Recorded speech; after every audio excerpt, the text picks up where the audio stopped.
Very good evening. This is Akhilesh this side, and today we are going to talk about a case study. Even though this case study is from EdTech, you can apply it in multiple sectors.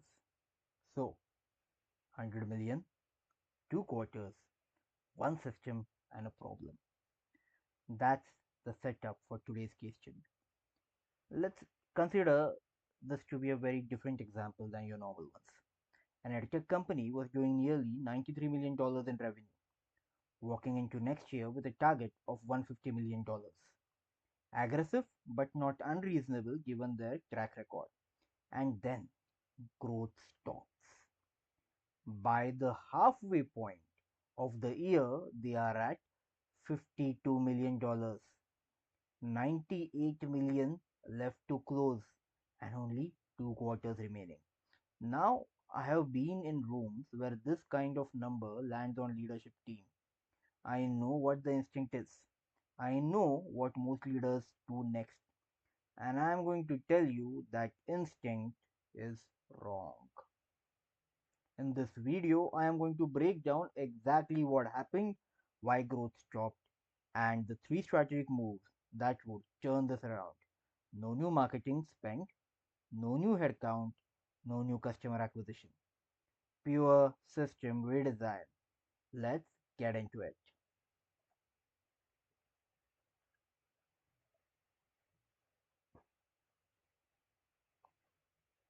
So, what is the situation like? Let me set the context precisely because the numbers matter here. Year 4 or year 5, this company closed at $93 million. Strong growth, consistent execution, portfolio expanded from 4 courses or 5 courses to somewhere around 20 in just 5 years. Now their next year's target is 150 million, an approximately $61 61% jump. An ambitious target, but the trajectory suggested that it was achievable. The reality at halfway point, $52 million, approximately, or 51.7. That means in the first 2 quarters, they generated just over a third of the annual revenue target. To hit $150 million, they will need additional 98 million in the back half of the year. 2 quarters, 98 million, with a portfolio that just had spent 2 quarters going flat. Now I want you to sit with that number for a moment. $98 million, because the size of the gap determines the quality of the solution.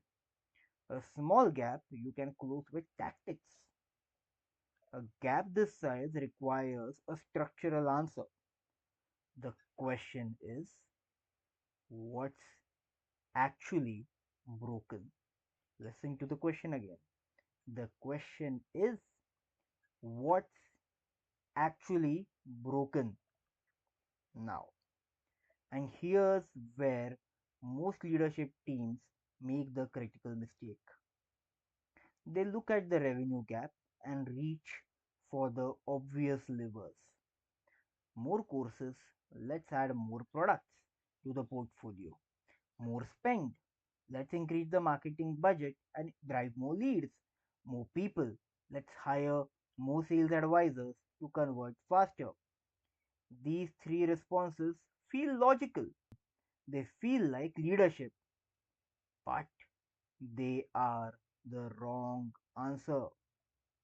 And here's why. Wrong diagnosis leads to a wrong solution.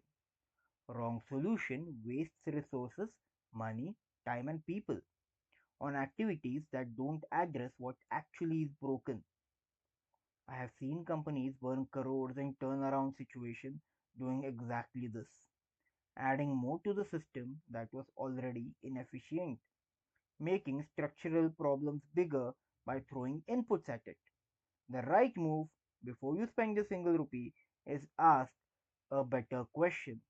Not how do we get more, but why did the growth stop? Those are fundamentally different questions and lead to fundamentally different answers. No, they lead to fundamentally different solutions. So, the real problem. Let's understand what the real problem was. Was it a demand problem or was it actually a monetization problem? So, after going through the data was speaking or telling a very specific story. This is not a demand problem. The market data was clear. Interest in AI, data science, digital strategy, leadership, NLP, all are growing. Machine learning growing. The global online education market was expanding. Students wanted to learn. Employers were sponsoring the enrollments. Demand was not the constraint. The inputs existed. The audience was there. The interest was also there. But the system connecting them was not. That means it was a monetization problem. Revenue was leaking through structural gaps in how the business was designed, not because the market had moved, not because the product had gotten worse, because the architecture, or let's say the way the products were built, priced, and sold, had a ceiling which they had hit. Once you see that, the solution becomes clear. You don't need more inputs, you need a better system to extract the value from the inputs which you already have. So let me be specific about what was broken. Three things simultaneously.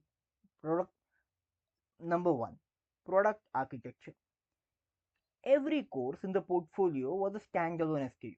The student bought one course, the transaction ended. There was no progression path or no journey, no upgrade. The maximum revenue from any single customer was the price of one course, regardless of how many courses existed in the portfolio. 20 courses, and each one was an island. Number 2, customer lifecycle. The repeat purchase data showed something remarkable. Students were naturally coming back.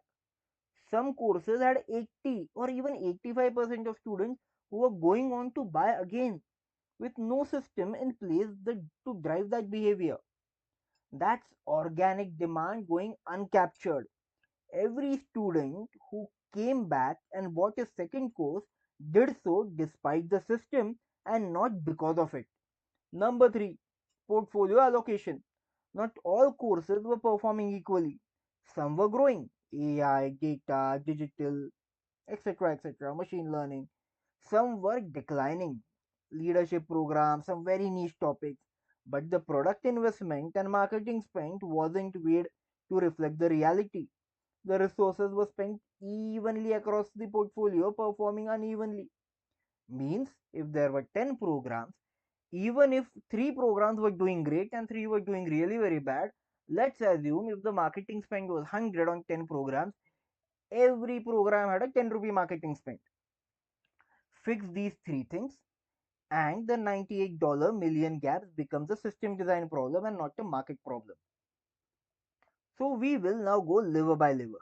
Lever 1, stop selling courses, start selling outcomes.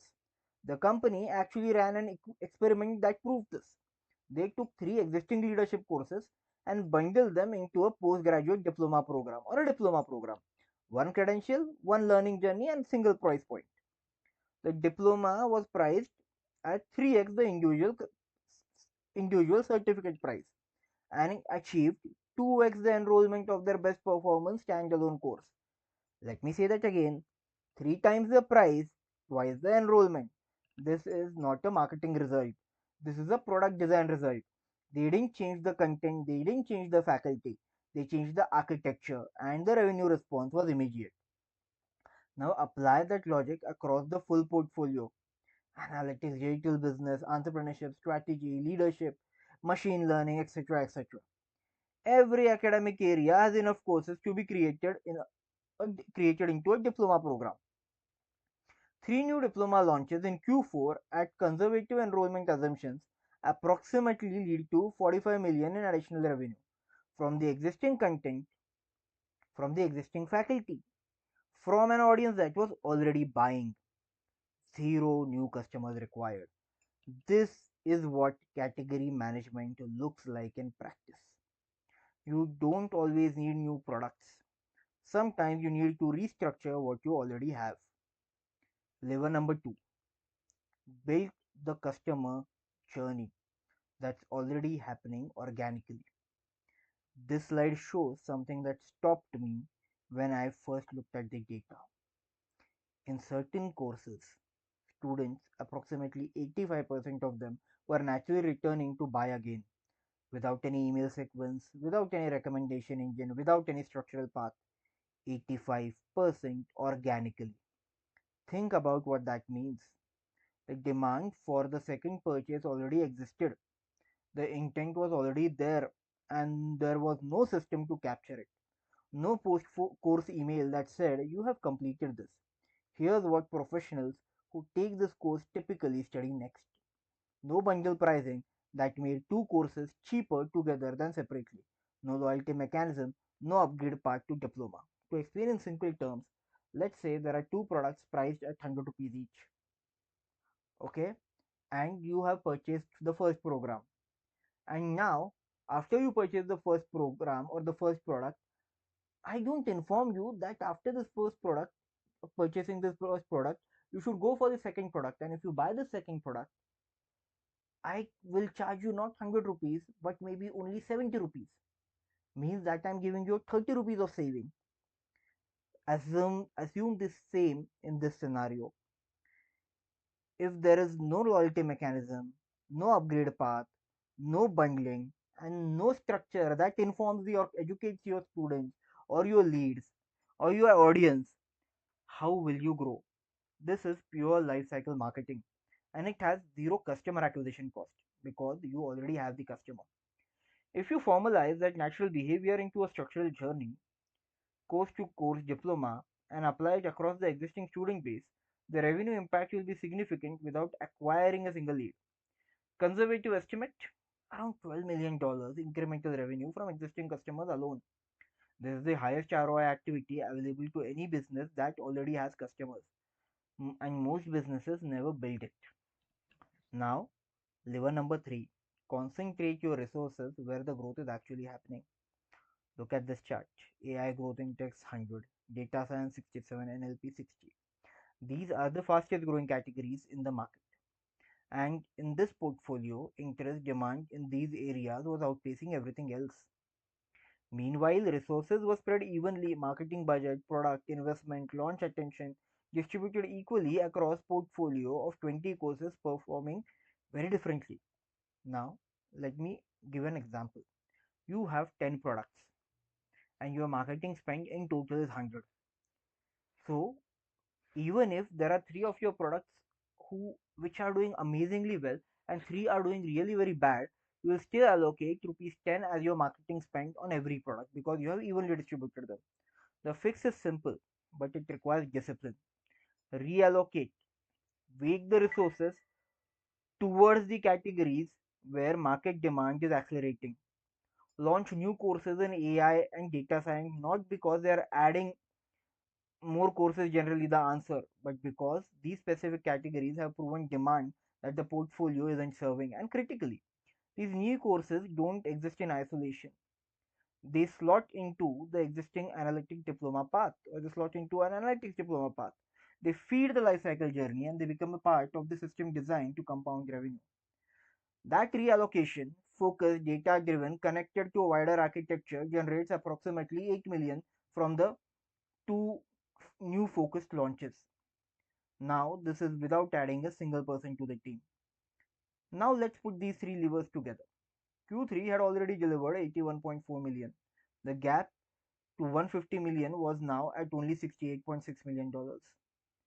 Diploma restructure, another 4.5 for another 45 million.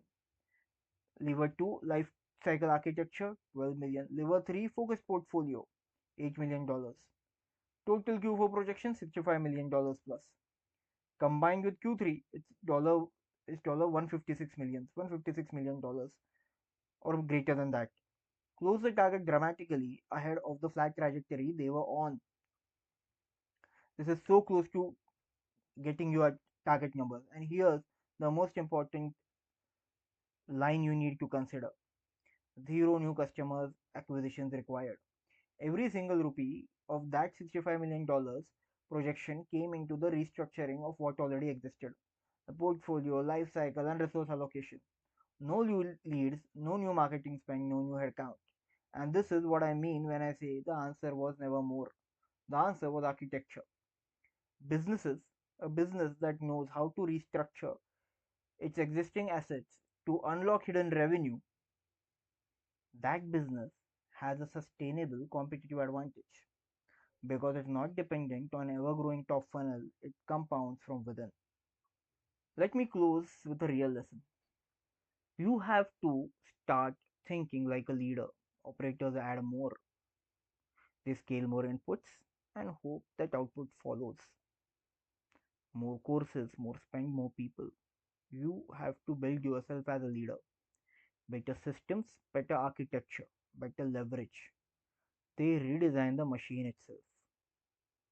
The companies that win in this competitive market, even if it's edtech, SaaS, D2C, whatever the industry, are not always the ones with the biggest budgets or the most products. They are the ones whose system is designed to compound revenue rather than just add it. Portfolio architecture that creates progression, customer lifecycle that captures intent, resource allocation that follows the data. That's the difference between a business that hits a ceiling and a business that keeps growing. And that's what I'm teaching on this channel, or this is what I'm mentioning on this channel. Not only how to use tools, how to think like a business leader, and how these tools can assist you. In the next video, I am going to go one level deeper. It's a real case study from my own career and how I have walked into a business, and it can be either of these two. It can be about building a system of scratch and scaling the revenue 55 times in less in 6 months to 8 months, or why we killed a product and how that led to a revenue outcome. So we'll look at some real decisions, real outcomes. So if you don't want to miss it, I would suggest subscribe to FunnelWallah and you will be able to watch it. If this video has described the problem you're facing in your business, drop a comment below or reach out directly. The contact is in the description. See you in the next one. Thank you.